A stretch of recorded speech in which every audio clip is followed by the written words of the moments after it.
একটা বাচ্চা জোর করে স্কুলের মধ্যে ঢুকবে, ওই ক্লাসরুমের মধ্যে আগুন জ্বলছে তার মধ্যে ঢুকবে, কিন্তু এক ব্রিগেডিয়ার বলছে বাবা তুমি যেও না, বলছে আমার বন্ধু আছে, বলছে তোমার বন্ধু আর নাই, শেষ, তুমি যেও না।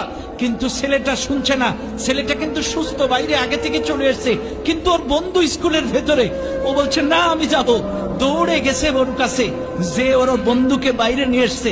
ওর বন্ধু বাইরে আসার পর যখন মারা গেছে, তখন ব্রিগেডিয়ার বলতেছে বাবা আমি বললাম না তোমার বন্ধু আর নেই? তখন বলছে স্যার আমি গেছিলাম যখন স্কুলের ভেতরে, আমার বন্ধু বেঁচে ছিল, আমার বন্ধু আমাকে দেখে মুস্কি হাসি দিয়ে বলছে বন্ধু আমার বিশ্বাস ছিল তুই আসবি, আমার বিশ্বাস ছিল তুই আসবি।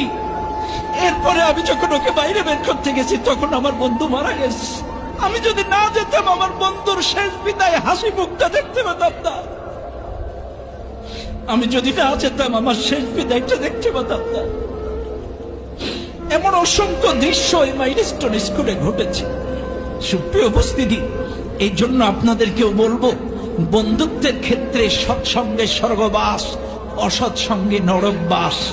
আপনারা এখানে যারা আছেন অবশ্যই আপনার বন্ধু নির্বাচনের ক্ষেত্রে সৎ বন্ধু নির্বাচন করবেন, আল্লাহওয়ালা, নামাজি, কোরআনওয়ালা, ইসলামওয়ালা বন্ধু নির্বাচন করবেন।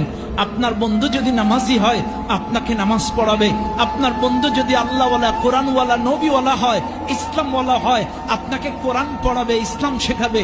আর আপনার বন্ধু যদি বিড়িওয়ালা, সিগারেটওয়ালা, গাঁজাওয়ালা, আপনার বন্ধু যদি নারীওয়ালা হয় আপনাকেও কিন্তু ওই অশ্লীল খারাপ কাজে নিয়ে যাবে। এই জন্য বন্ধুর মতো বন্ধু নির্বাচন করবেন।